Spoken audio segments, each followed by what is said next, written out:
banget kayak sih. gini deh, kita mau bangun rumah nih, bangun rumah, terus kita tuh nyewa arsitek. Pak, saya mau ini saya punya foto rumahnya pengen kayak gini ya, gitu. Kita nih diskusi nih kayak gini, terus tiba-tiba kita ngatur dia, Pak, nanti ininya apa, masang batanya sama semennya tuh harus kayak gini ya Pak, ya harus bener ya.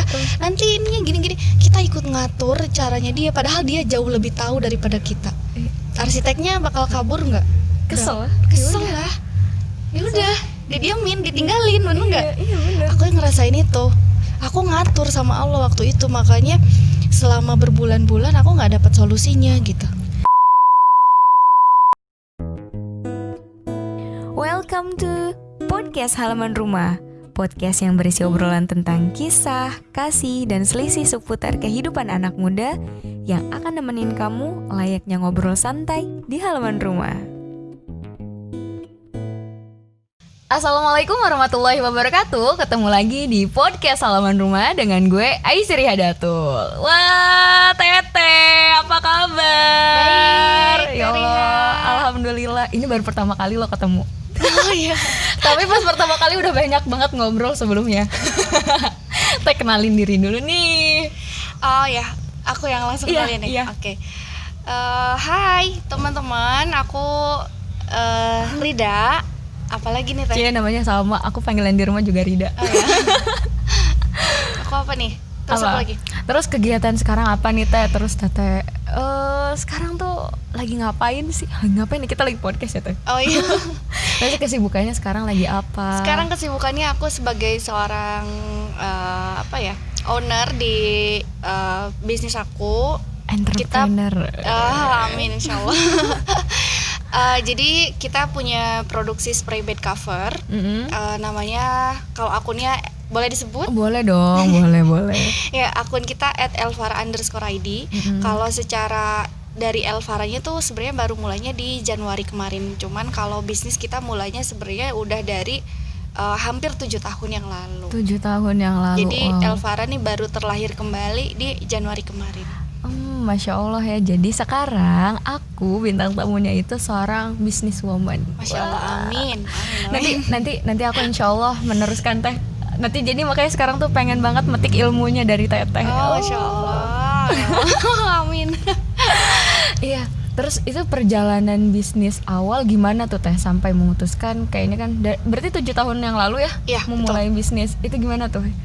Ceritain dulu dong. Kalau sejarahnya sebenarnya aku tuh terjerumus sebenarnya ya, terjerumus ke dunia bisnis. Terjerumus ke dalam jalan yang benar ya? Iya, alhamdulillah. Tersesat ke dalam jalan yang benar. Alhamdulillah. Jadi kalau mungkin sekarang teman-temannya Teriha atau Teriha sendiri atau yang lainnya gitu ya, banyak yang merasa aku pengen bisnis tapi aku nggak punya ilmunya, aku nggak punya modal, aku nggak punya basic, aku nggak ada keturunan orang bisnis. Iya, bisa. Aku pun di posisi yang sama waktu itu gitu. Jadi sama sekali nggak ada basic bisnisnya, nggak punya. Hampir 90% keluarga aku di dinas ya, PNS ya. Oh, pada PNS. Ya, gitu.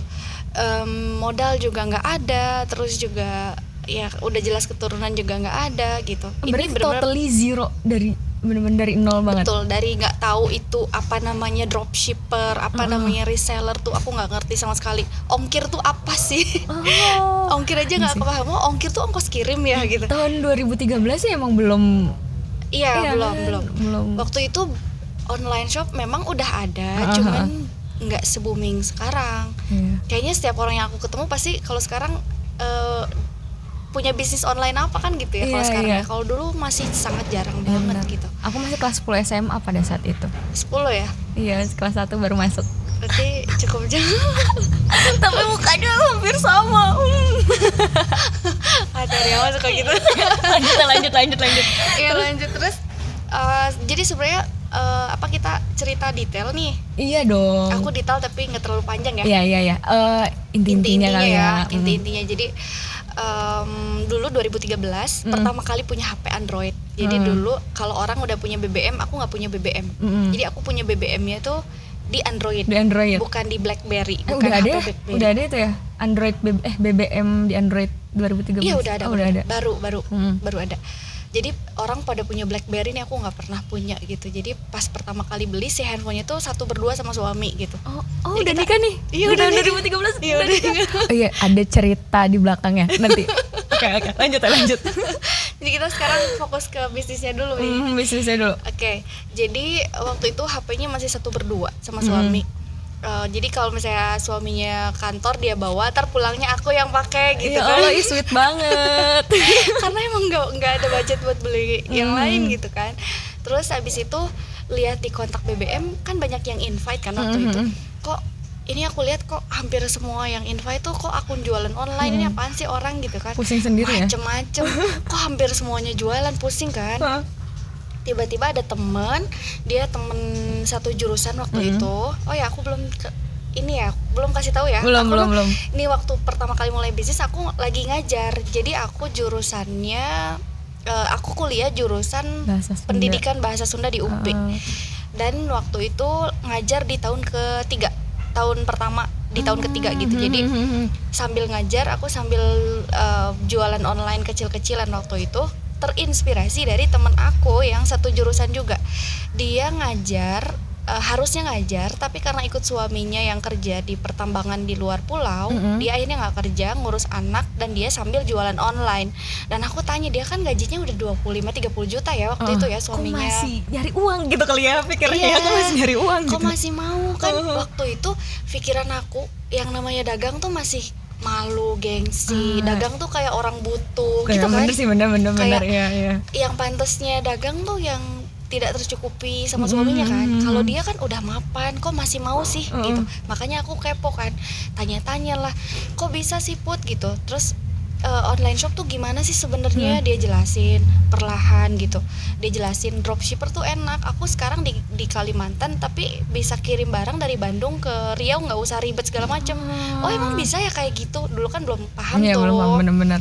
Terus tanya-nanya segala macam, akhirnya aku tertarik, ya udah aku mau coba jualan Put gitu, kirim gambar-gambarnya sama harganya. Aku coba jualan, singkat cerita cukup lumayan lah ya, ada yang order 1, 2 gitu. Enak juga ya, ada yang transfer kan gitu. Akhirnya Seneng jalan sendiri lah. Iya. Meskipun waktu itu nominalnya baru 111.000 gitu ya, 112.000, tapi udah seneng banget Udah sih. seneng banget bener. Ngerasa Kan awal ya Teh. Iya, kan kalau ngajar sebulan sekali dapat Sebulan duitnya. sekali, Ini kan tiap hari ada transferan nih gitu kan. Jadi lumayan seneng. Dan suami bilang waktu itu, dia kayaknya tangan kedua apa ketiga deh, jadinya pastinya mahal. Kalau kamu mau serius bisnis ya udah kamu cari produsennya gitu. Cari produsen, aku cari-cari di Facebook, di Google, di mana-mana gitu ya. Akhirnya dapet dan berjalan lah sampai waktu itu kena tipu sama satu supplier. Jadi udah jalan berapa bulan gitu ya, aku lupa persisnya. Kena tipunya itu bukan tipu kita kirim uang dia bawa kabur, bukan. Tapi misalnya ini aku waktu itu punya customer dari Riau, bukan baru, sama Kalimantan, Balikpapan. Wah, jauh-jauh juga ya. Iya, total omsetnya itu sekitar 4 juta kalau nggak salah. Aku store uangnya, barangnya tuh belum dikirim-kirim, lama banget dari situ, tapi akhirnya dikirim. Tapi yang keterimanya tuh jauh banget dari yang diorder gitu. Barangnya beda banget, terus juga kondisinya bladus. Pokoknya Udah nggak layak untuk dijual lah ya. yes. Dan aku yang waktu itu masih mental bisnisnya masih belum terbangun tuh, nangis-nangisnya udah jelas. Pasti sih itu mah. Orang belum dapet profitnya segitu, udah harus nombok segitu kan. Waktu itu bisa aja kan aku maksudnya ya udahlah nggak usah ambil pusing, ya udah kan itu bukan tanggung jawab aku kan gitu. Tapi aku nggak mau gitu. Aku nggak mau jadi orang yang tidak bertanggung jawab gitu. Jadi khawatirnya juga malah jadi kayak nggak amanah atau gimana ya gitu ya. Betul, jadi itu tuh kepikiran banget, nangis-nangis, marah-marah sama suami gitu, Ya ngerasa Allah. dijerumusin sama dia kan gitu. Alhamdulillah suaminya sabar ya Teh. Dan dianya alhamdulillah banget, dan dia malah bisnis tuh biasa kayak gini gitu. Insya Allah kamu tuh bersyukur punya customer yang baik. Alhamdulillahnya sih customernya memang baik-baik semua gitu. Jadi Masya Allah, makasih aku mudah banget. keep in touch banget sama mereka. Setiap hari aku teleponan, aku jelasin kalau sebenarnya yang kondisinya tuh suppliernya yang begini-begini. Pokoknya aku tiap hari komunikasi sama mereka biar mereka nggak ngerasa aku menjauh gitu atau menghindar gitu. Bentar, menarik nih. Mungkin yang bisa diambilnya adalah ini kejujuran dari tetehnya juga sih. Jadi ke customernya. Jadi kenapa mereka juga tetap keep in touch kayak gitu ke teteh ya kan. Iya, alhamdulillah. Ya, lanjut ya. Ya gitu. Terus akhirnya kan marah-marah tuh, marah-marah, nangis tiap hari gitu, harus ngeganti uang dari mana. Terus suami aku bilang, kamu mau pilih yang mana? Mau lanjut bisnis atau stop di sini? Kalau mau stop ya udah, kamu nggak akan lanjut lagi gitu. Maksudnya tapi kalau kamu mau lanjut, mungkin kamu akan jauh bisa lebih besar daripada sekarang gitu. Ini mungkin si kasus ini, peristiwa ini bisa jadi ya batu loncatan buat kamu gitu ya. Kalau kamu berhasil melewati ini, kamu akan pasti bisa melewati hal-hal yang lainnya gitu. Dan bisnis tuh akan mengajarkan banyak hal buat kamu gitu. Jadi dulu tuh dia bersikuku untuk aku terjun ke dunia bisnis supaya aku nggak fokus ke, kalau pulang sekolah aku suka curhat yang hal-hal gak penting gitu, ngelihat orang lain ada yang ngomongin si A si B, menurut dia tuh jangan gitu. Maksudnya kalau kamu fokus ke hal yang lain yang lebih bermanfaat dan lebih produktif, kenapa enggak energinya dialihin ke situ gitu.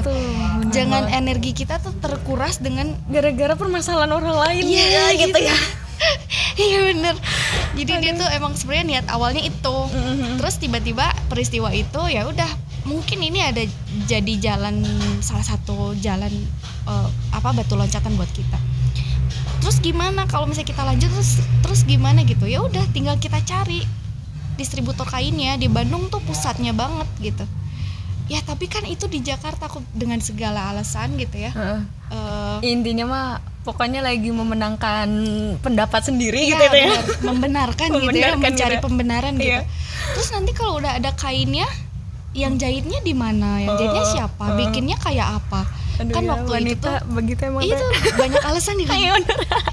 Jadi waktu itu bikin yang ketipu tuh yang cover tutup galon, tutup kulkas yang cantik-cantik gitu kan. Dan itu yang aku bayangin bikinnya tuh susah gitu. Nggak semudah bikin baju atau spray gitu kan. Jarang banget ada yang bikin kayak gitu. Akhirnya dia bilang, kalau mau gak usah banyak mikir, hayo gitu. Kita cari dulu, ntar step selanjutnya gimana nanti gitu. Asalkan kita berani dulu aja. Bandung tuh surganya tekstil lah ya gitu, bener, ya. Orang lain di luar sana banyak yang mau ke Bandung gitu. Ya udah akhirnya cari, alhamdulillah Allah mudahkan banget ya. Ternyata nggak harus yang cari-cari kemana-kemana, langsung ada yang nunjukin gitu. Oh iya, pusatnya tuh di situ gitu. Kita datang ternyata emang bener. Maksudnya tuh ini yang selama ini aku cari gitu ternyata. Disitulah terus gimana yang jahitnya kan. Ya akhirnya singkat cerita ada saudaranya, kita juga modal beli mesin. Modalnya dari mana? Minjem waktu itu dari koperasi kalau nggak salah. Minjem uang buat beli mesin jahit. Mesin jahit 2 mesin jahit kalau nggak salah gitu. Tapi sebentar, itu yang waktu pas Tete kan yang sempat sebelumnya tuh kain kain juga yang jual kain itu juga. Iya. Nah itu kan kata Tete kayak bahannya itu udah nggak bisa dijual lagi. Nah itu gimana? Itu berarti Tete kan punya kerugian kan? Iya. Berarti menutupi itu. Iya betul. Itu barangnya udah keterima sama customernya, tapi tidak sesuai order. Jadi ya udah. Kan bayar tuh dengan harga segitu mereka juga. Iya. Tapi aku jadi barang yang sudah dikirim dari Jakarta tuh tetap di mereka, aku nggak ambil. Silakan dipakai buat apa aja gitu ya. Dan aku ganti dengan barang yang baru yang sesuai orderan gitu. Tapi prosesnya panjang juga. Aku sampai tidur di panjang banget deh, perjuangannya luar biasa. Aku tidur di rumah tukang jahit sampai jam 10 malam gitu. Kadang pulang ngajar, aku langsung ke sana tetap buru-buru. masih ngajar. Sambil ngajar, sambil kalau istirahat balesin chat. Kalau pulang ngajar aku ke rumah tukang jahit. Suami kan waktu itu masih kerja ya. Kerja, dia pulangnya malam. Aku nunggu dijemput sampai kelaparan, tidur di ubin tanpa alas. Pokoknya itu hampir setiap hari aku alami gitu. Untuk perjuangan ya, membangun bisnis gitu. Memang nggak mudah, dan aku nggak kebayang kalau aku bisa seperti itu. Aku orang yang dari dulunya latar belakangnya ya cukup dimanja sama orang tua gitu, dan aku nggak, dan itu tuh tanpa disadari gitu. Oh ya, aku udah karena sekuat ini ya. Iya gitu. Keadaan. Karena mungkin rasa tanggung jawab sih waktu itu ya gitu. Terus udah kayak gitu tuh tadi ketemu sama beli mesin jahit, ketemu sama tukang jahitnya. Lalu gimana tuh? Habis itu aku jualan ke orang-orang yang dikenal. Ada temen aku, dia jualnya juga jago. Habis itu dia jadi reseller. Terus suamiku juga, dia kalau misalnya ketemu sama teman-temannya sambil promosi. Terus temennya ada yang butuh misalnya buat dia mau lahiran tuh tapi gak punya uang, ya udah ngambil dulu aja bed cover waktu itu. Jadi singkat ceritanya dari produk Homeset kita tiba-tiba bikin set bed cover gitu. Spray dulu, spray, terus bed covernya masih ngambil dari Bandung. Jadi kita beli kain buat bikin spray, kita bikin spraynya di rumah produksi kita, bed covernya dari Bandung. Jadi waktu itu ngambil bed cover tuh kalau 10 bed cover kan pakai motor kan, depan, belakang, kanan, kiri. Masya Allah. Hujan-hujanan, ranca ekek, macet kan, Iya banget. banjir, Iya. kebanjiran, bolong pula bed covernya. Jadi bolong-bolong kan kena knalpot sama kena apa tuh bawah gitulah pokoknya. Pokoknya belum dapat untung, masih terus sangat berjuang di situ. Hujan-hujanan, panas-panasan, pegel banget nih. Pasti. Apa? Bed cover kan di belakang kan? Iya. Di tali-tali. Di depan, belakang, samping semua dipegang ya Teh. Itu perjuangan itu cukup panjang juga.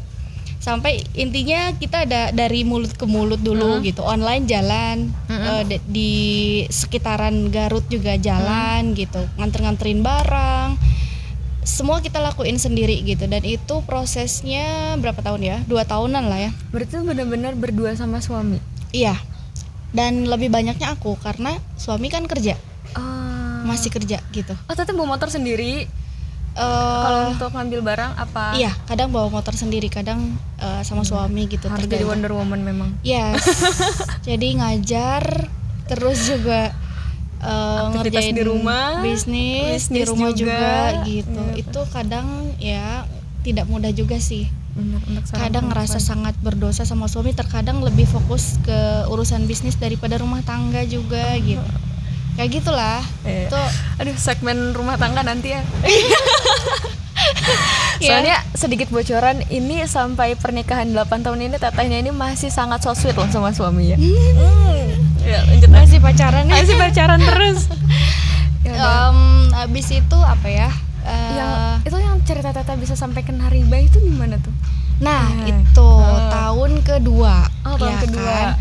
Waktu kita tuh di berapa bulan, belum setahun, omset kita tuh udah 55 juta aja ya, yang Teteh inget ya, 55 sampai hampir 100 gitu ya, di setahun pertama. Nah, karena kita ngerasa udah cukup sustain gitu ya, katakanlah gitu ya, udah cukup, kayaknya kita harus punya rumah gitu ya, harus punya rumah. Jadi waktu awal nikah ngontrak dulu karena nggak mau hidup dari apa ya istilahnya, gak mau membebani orang tua. Padahal orang tua maksa banget, tanah di rumah luas banget, mau bikin rumah segimanapun mangga gitu ya istilahnya gitu ya. Di suami juga ada, sok mangga tinggal diisi dan segala macam. Tapi kita nggak mau, memilih untuk ngontrak aja. Udah komitmen pokoknya, udah pahit manis asam garam kayak gitu tuh ditelan berdua gitu kali ya Teh ya. Padahal dari dulu aku memang terbiasa hidup enak, sampai nikah pun makan masih sama mama gitu, masih nggak istilahnya nggak mandiri gitu ya. Cuman ya setelah nikah, masya Allah, Allah berikan kekuatan ya untuk maksudnya bisa langsung pisah, langsung harus ngurus semuanya sendiri gitu, harus ngurus suami, ngurus rumah tangga, harus masak segala macam. Alhamdulillah langsung bisa gitu. Alhamdulillah. Nah, setahun, kalau nggak salah tahun kedua tuh langsung memutuskan untuk ngambil perumahan kan. Dari udah jelas riba sih itu kan, minjem modal untuk, terus juga aku ada tabungan, ditambah lagi dari ngambil tambah modal dari perbankan juga. Ternyata kalau di DP-nya waktu itu sekian, ternyata 3 kali lipat dari DP kan pengeluarannya untuk renov ini dan lain-lain gitu. Akhirnya minjem lagi ke bank, terus juga cicilan yang lain juga. Itu cicilan pokoknya 1 bulan hampir 15 juta. Wow. Cicilannya 15 juta itu apa aja Teh? Itu rumah, perbankannya 2, leasingnya iya, terus apa lagi ya, koperasi, arisan. Pokoknya tuh kita tuh keringet tuh, maksudnya hasil keringat kita tuh Nggak kerasa apa gimana? banget. Rumah tangga juga sering banget cekcoknya. Itu efeknya tuh banyak banget deh. Kerasa Banget. Ngerasa hawa dalam diri tuh ada panas gitu, cepet emosi banget. Terus juga karena kan tiap hari tuh kita mikirin, aduh tanggal sekian kita udah dikejar cicilan ini, tanggal sekian dikejar cicilan ini segala macam gitu. Pokoknya nggak tidur, nggak nyenyak, siang hari juga nggak. Maksudnya ya emang bener sih, apa sih itu kan, maksudnya hina banget ya kalau punya hutang, apalagi riba gitu loh. Aduh itu pengalaman terpahit sih. Tapi tetap masih menjalankan bisnis yang spray itu Sampai vakum akhirnya. sampai vakum. Sampai sempat vakum. drop lagi, maksudnya sempat down lagi? Sempat drop karena memang penjualan lagi turun, tapi kan cicilan tetap jalan waktu itu. Sampai akhirnya itu berapa tahun ya, 2 tahun kalau nggak salah. Itu tahun berapa ya, tahun ketiga sampai yang vakum itu ya. Tahun ketiga, karena memang ya singkat ceritanya ini tuh perasaan penjualan makin naik tapi kok duitnya kemana gitu kan. Karena nggak berkah kan. Kayak nggak keras, iya yang tadi ya nggak kerasa gitu ya. Nggak berkah, Tapi pendapatan mah terasa, terlihat banyak, gitu naik. Banyak tapi nggak tahu kemana gitu, nggak tahu kemana uangnya. Terus juga jadi hawanya tuh jadi hedon, ngerti nggak sih hedon tuh? Karena ngerasa duit ada terus. Hampir setiap minggu kita makan di luar, pokoknya gitulah, foya-foya lah. Iya bener gitu ya. Aku mau apa aku bisa gitu, pokoknya gitulah. Jadi hawanya Kediri tuh memang jadi beda banget gitu. Sampai teteh menyadari kalau itu kayaknya ini ada yang salah deh, ini kayaknya bukan sesuatu hal yang benar. Itu gimana tuh? Nah itu sebenarnya udah beberapa lama ya, sampai akhirnya paman tuh ngasih tahu. Dari dulu kan paman aku nih yang paling selalu ngasih motivasi gitu. Bahkan dari waktu zaman di Garut, pokoknya jangan sampai kuliah di Garut gitu. Kalau kuliah harus di Bandung karena bla bla bla segala macam. Dia tuh selalu support banget, full supported gitu. Nah ternyata si pamannya dia ikut satu seminar tentang riba gitu. Dia ikut dan dia tuh ini si manggilnya Neng ya. Si Neng tuh pokoknya harus ikut gitu ya. Harus ikut seminar ini. Dia nelpon, dia nanya-nanya kondisi gimana ya. Ini sudah cukup vakum sih, tapi debt collector masih pada nagih kan gitu. Karena ya udah lama nggak telat bayar dan lain-lain gitu. Sempat telat bayar. Sempat ibaratnya kayak dikejar-kejar juga. Banget. Aku sampai depresi setelah itu ya. Nah abis itu paman aku menyarankan untuk ikut ada pelatihannya seminggu, pelatihan lepas dari riba, tapi juga kita bisa apa ya istilahnya, bisnis tanpa riba lah ya gitu. Aku ikut pelatihannya seminggu, dari situ ada lagi nih lanjutannya sebulan gitu. Waktu itu apaan sih ini, enggak gitu kan, apalagi bisnis kita dalam kondisi yang tergoncang, kita harus fokus bisnis, jangan fokus pelatihan gitu. Ternyata ya itu jalan dari Allah ya. Ya merasa jadi orang yang Allah pilih untuk dikarantina sebulan itu gitu justru. Dan sebulan itu sampai ditagih debt collector dan lain-lain, ancaman itu ada gitu. Tapi aku bersyukur nggak sampai yang kalau orang lain ada ancaman pembunuhan atau apa segala macam, kita nggak ada sih. Maksudnya kalau ancaman iya sih, nanti kita bawa polisi ya dan lain sebagainya, itu sering gitu ya dari banyak debt collector gitu.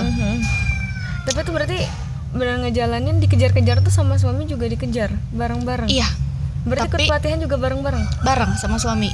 Karena waktu kita dalam kondisi yang hampir vakum, itu kita berdua memutuskan resign justru dari kerjaan gitu. Wah, kenapa tuh? Ya karena ini tanggung jawab kita gitu.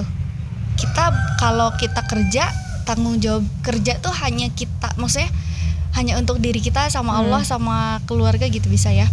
Tapi kalau bisnis itu ngerasa tanggung jawabnya jauh lebih besar daripada itu gitu. Tapi kan Ngerti nggak sih? pada saat itu posisi Teteh tuh kayak lagi dikejar-kejar juga kan, berarti Iya. butuh uang dong Teh Iya. pada saat itu. Betul Dan banget. sedangkan Teteh sama suami memilih untuk resign gitu. Betul. Dan itu sangat-sangat ditentang sama keluarga, sama orang di lingkungan kerjaan juga. Kalau orang di lingkungan pekerjaan aku sih nganggapnya aku jadi mohon maaf. Jadi sombong gitu, pentang-pentang apa? Udah bisnisnya udah maju terus tiba-tiba nggak butuh sama uang sedikit gitu. Mereka anggapnya gitu. Tapi justru aku resign karena aku harus menyelamatkan banyak orang gitu. Gimana ya? Waktu itu kan jadi banyak Karena orang banyak yang order.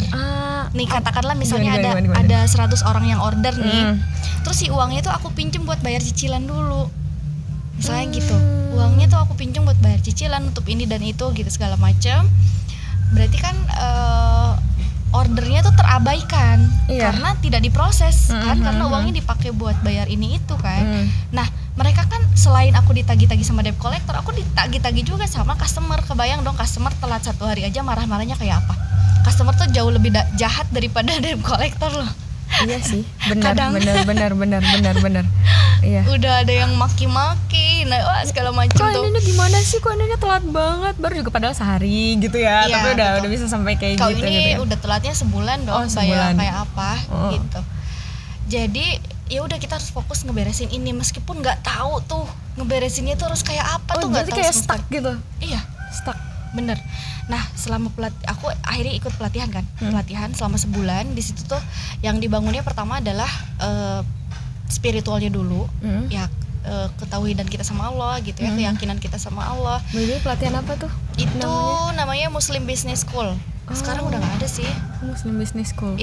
Itu pertama spiritual dulu, yang kedua adalah personality, yang ketiga baru finansialnya, baru bisnisnya gitu. Jadi yang pertama kita dibiasain untuk sholat duha, one day one juice, tahajud, udah pasti sholatnya harus tepat waktu gitu. Itu yang sampai sekarang alhamdulillah aku merasa beruntung banget ketemu sama pelatihan itu, karena itu bener-bener yang tadinya aku biasanya sholatnya dinanti-nanti. Setelah itu aku langsung alhamdulillah ya, mudah-mudahan istiqomah ya. Amin ya Allah. Nah yang sholat tuh pokoknya begitu adzan tuh udah Ya, siap harus gitu ya. gitu Ngebuka cakrawala banget ya. banget Masya Allah. Dan dari situ ya memang Allah bukakan jalan-jalannya, meskipun memang panjang juga tuh dari sebulan itu tuh. Berdarah-darahnya tuh luar biasa. Sebulan dengan keadaan berarti pemasukan gak ada dong? Gak ada. Nekat juga ya berarti. Iya, kita tuh orang yang nekat banget. Nekat dan tekad memang beda tipis, tapi Iya mereka sih. kalau beriringan benar-benar jadi kuat. Iya benar. Dari awal kita nikah, kita memutuskan untuk ngontrak, kita ditentang juga sama keluarga, terutama keluarga aku ya. Kan malu. Orang ibu sama bapak kantornya deket sama kontrakan gitu, masa anaknya ngontrak di sepetak gitu kan. Ya maaf ya gitu, maksudnya emang itu bikin malu lah katakanlah gitu ya. Benar. Tapi kita nekat gitu. Yang kedua, orang kalau punya tabungan kalau punya uang ngapain beli mesin jahit gitu. Mesin jahit nggak ada gunanya, mau dijual juga nggak bisa. Mendingan beliin batu, beliin pasir, beliin buat kumpul-kumpul buat bikin rumah gitu. Tapi kita nekat juga gitu. Banyak hal-hal yang kita sebenarnya bertentangan sama keluarga, tapi kita tidak melawan gitu, tidak membangkang. Kita cukup minta doanya, dan kita harus bisa membuktikan bahwa kita bisa gitu. Kayak gitu itu sih. banget sih, Masya Allah. Aduh, ini aku bener-bener ibaratnya jadi sekalian dapat pencerahan tentang pranikah ya. Oh iya, Masya Allah. Bener gak sih? Iya, bener ya, iya. bener kan? Terus lanjutin tuh Teh, udah kayak gitu kan. Tadi tuh di Teteh yang di karantina lah ibaratnya Iya, ya, di betul. karantina tuh selama itu udah nggak dapet pendapatan kayak gitu, terus juga harus mikirin orang lain gitu. Dan diteror tiap hari, tiap waktu. Tapi Teteh itu nginep Di sana. di sana Karena kan di Garut tuh udah nggak aman. Di Garut tuh udah pada dikejar sama debt collector dong, sama customer dong. Jadi aku memilih tinggal di karantina itu. Iya, di situ. Itu apa kekuatan terbesar Teteh bisa sampai sekuat itu bareng suami? maksudnya melewati hal itu semua? Oh masya Allah, apa ya? Apa Ba- coba? Kan apa ya? itu kan ibaratnya kalau mungkin kita throwback ya, kayaknya bisa jadi ini sesuatu hal yang gak mungkin deh gitu. Iya nggak sih itu? Iya. Ya kan di titik kayak udah mau depresi gitu Bener. kan. Jadi waktu sebulan itu pokoknya full kalau lihat HP bergetar aja itu langsung panas Gemetar. dingin, gemeteran, panas dingin, saking ya hampir depresi ya. Melihat handphone diteror terus sama banyak orang, sama banyak debt collector gitu. Tapi membuat hubungan teteh kan tadi sebelumnya katanya pas ketika terkena riba hubungan teteh juga kayak kerasanya itu panas. Tapi selama Panas. teteh karantina itu banyak hal yang Makin panas. makin. Sebenarnya terus gimana tuh? jadi aku tuh orang yang waktu selama aku suami aku orang yang dia nggak pernah mau meminta bantuan sama keluarganya gitu untuk misalnya minjem uang buat cicilan misalnya. Dia paling anti gitu, jangankan sama teman, sama keluarganya juga nggak mau. Pokoknya selama masih bisa sendiri harus bisa sendiri. Iya, sementara waktu itu aku mikirnya ini nggak realistis kan kita nggak ada penghasilan, mau dapet dari mana gitu. Aku juga sebenarnya beberapa kali ditanggung, istilahnya ditransfer sama mama, sama ibu juga gitu, sama keluarga aku kan. Aku maksudnya kenapa dari keluarga aku gitu kan, intinya gitulah. Itu cukup panas sih gitu. Jadi ya itu apa ya, tensi tertinggi lah kalau dalam rumah tangga tuh di situ. Oh berarti waktu pas karantina itu bener-bener bukan justru dikirain aku nih awalnya dikirain Riha tuh jadi lebih adem gitu, oh tapi malah justru memuncak. Iya setelah itu, tapi kita istilahnya kalau ngobrol sharing biasa, cuman kadang-kadang aja kita berantemnya sampai tensi tertinggi gitu. Itu di situ. Akhirnya ketemu jalannya itu gimana tuh untuk bisa ini deh kayaknya harus ngelewatin ini setelah karantina atau gimana tuh? Nah setelah karantina orang udah pada pulang ke kotanya masing-masing, kita masih tinggal di situ, masih numpang. Asik lumayan. Karena nggak punya, maksudnya mau kemana kan. Memang rumah waktu itu udah direncanakan dijual. Jadi kita selama karantina tuh berpikirnya semua masalah akan selesai jika rumah dijual. Dan itu sangat menduakan Allah kan. Sebenarnya bukan solusi ya? Iya, sangat. Dan itu mungkin justru dari situ Allah semakin mempersulit. Karena yang bikin masalah kamu selesai bukan rumah, tapi kembali kepadaku, kata Iya, Allah gitu ya. Maksudnya iya. kembali kepadaku. Iya, dan waktu itu yang selalu ditekankan sama coachnya adalah tingkatkan ketakwaan kamu sama Allah gitu. Tingkatkan ketakwaan kamu sama Allah. Aku ngerasa waktu itu belum terbuka pikirannya. Maksudnya gimana sih, kan aku udah sholatnya tepat segala macem gitu, aku udah lakuin gitu. Sempet ngerasa meronta gak sih, apaan sih orang? Iya tadi kata Iya. udah ngelakuin, tapi kok Allah nggak ngasih jalan aja gitu. Nah gitu. Oh, sempet ada Betul. posisi itu. Karena ternyata yang aku dapat ya waktu itu ternyata bukan yang salah, yang menurut aku nih ya, ini balik lagi, menurut aku yang mungkin gitu Allah kabulkan jalan, Allah berikan jalan keluar tuh bukan hanya secara ritual. Kalau sholat tuh kan ritualnya sebenarnya kan, ritual kan, bener. 5 kali sehari dan lain-lain itu ritual gitu. Bukan hanya itu, bukan hanya juga kekuatan doa. Kalau misalnya kita tiap sholat, tiap waktu dalam hati kita kuat berdoa nih, ya Allah kasih jalan keluar dong dan lain-lain gitu. Bukan itu ternyata yang aku rasain ya, justru kekuatan keyakinan yang bikin Allah kasih jalan tuh itu mungkin karena selama aku sebulan karantina sambil aku berdoa sama Allah, aku nggak yakin, aku mikirnya masih yang ya Allah mudah-mudahan rumah itu bisa dijual biar aku bisa bayar semua utang riba aku, paham nggak? Iya ngerti banget. Jadi kayak secara nggak langsung, terus secara nggak langsung kita tadi kayak menduakan, jadi kayak meragukan. Satu meragukan. Menduakan Allah. Ketiga kita ngatur Allah juga. Ya Allah, bener nggak? Bener banget kayak sih. gini deh, kita mau bangun rumah nih, terus kita tuh nyewa arsitek. Pak, saya mau ini saya punya foto rumahnya pengen kayak gini ya gitu. Kita nih diskusi nih kayak gini, terus tiba-tiba kita ngatur dia, Pak nanti ininya apa masang batanya sama semennya tuh harus kayak gini ya Pak ya, harus bener ya. Nanti ininya gini-gini, kita ikut ngatur caranya dia, padahal dia jauh lebih tahu daripada kita. Arsiteknya bakal kabur nggak? Kesel lah. Kesel lah. Ya udah, didiamin, ditinggalin, bener nggak? Iya bener. Aku yang ngerasain itu. Aku ngatur sama Allah waktu itu, makanya selama berbulan-bulan aku nggak dapat solusinya gitu.